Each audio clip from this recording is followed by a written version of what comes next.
हार्दिक शुभकामनाएं, क्योंकि अब आपका लोकल एमएलए एक पब्लिक सर्वेंट नहीं रहा।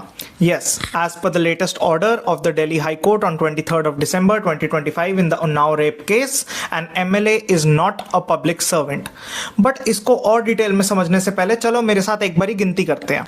नंबर 1, 2017 में एक माइनर लड़की एक एमएलए द्वारा 9 दिन तक गैंगरेप और किडनैपिंग झेलती है।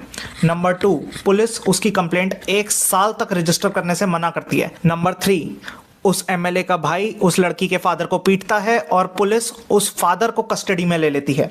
नंबर 4, लड़की खुद को जलाने की कोशिश करती है यूपी सीएम योगी के घर के बाहर। नंबर 5, उस लड़की के फादर की पुलिस कस्टडी में ही डेथ हो जाती है।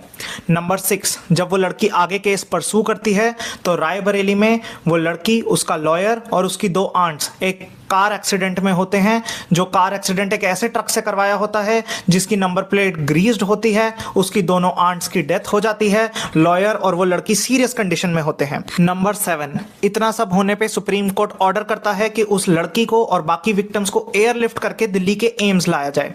नंबर 8, जो सिक्योरिटी पर्सनल असाइंड होता है उस लड़की की प्रोटेक्शन के लिए, वो इस एक्सीडेंट के टाइम पे मिसिंग होता है। नंबर 9, इस केस का एक प्राइम विटनेस मिस्टीरियस सर्कमस्टेंसेस में डेड पाया जाता है और बिना इन्वेस्टिगेशन के ही दफना दिया जाता है। और नंबर 10, जब इतना सब कुछ झेलने के बाद 2019 में फाइनली दिल्ली की 30 Hazari court, trial court, MLA Kuldeep Singh Sengar को कन्विक्ट करती है, तब उसके बाद दिल्ली हाई कोर्ट इस एमएलए को बेल ग्रांट कर देती है, वो भी एक लीगल टेक्निकलिटी पे। तो बेसिकली पॉक्सो एक्ट जो बनाया गया है वो है बच्चों को सेक्सुअल असॉल्ट से बचाने के लिए।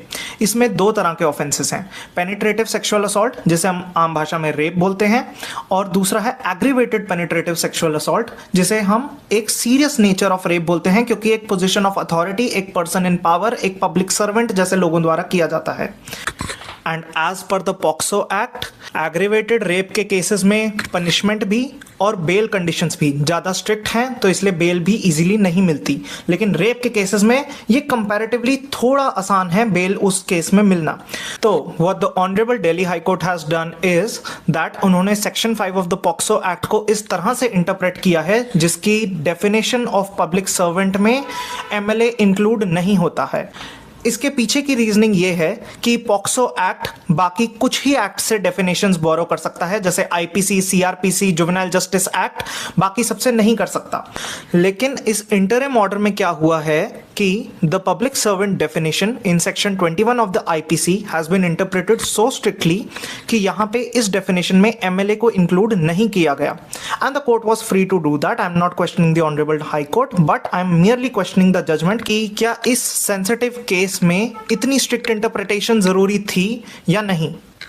एंड इसके बाद आम जनता जब प्रोटेस्ट कर रही है दिल्ली हाई कोर्ट के बाहर, विक्टिम और विक्टिम की मदर खुद प्रोटेस्ट कर रहे हैं इंडिया गेट के बाहर, तो पुलिस एक्शन होता है उनके खिलाफ, उनको सिक्योरिटी पर्सनल घसीट घसीट के लेके जाते हैं। अब कहाँ हैं हमारे ministry of women and child welfare वाले ऑफिशियल्स या स्वाति मालीवाल जैसे एक्टिविस्ट्स जो अब कहीं भी नहीं दिख रहे पिक्चर में इस सेंसिटिव केस पर स्टैंड लेने के लिए। एंड फाइनली जो विक्टिम की तरफ से लेटेस्ट स्टेटमेंट आया है, that has prompted me to make this video. The victim recently said that ये लोग मुझे भी फूलन देवी बनने पे मजबूर कर रहे हैं। Becoming Phoolan Devi, is this really the new means of achieving justice in India? Do let me know what you think in the comments, because I was really heartbroken while making this video.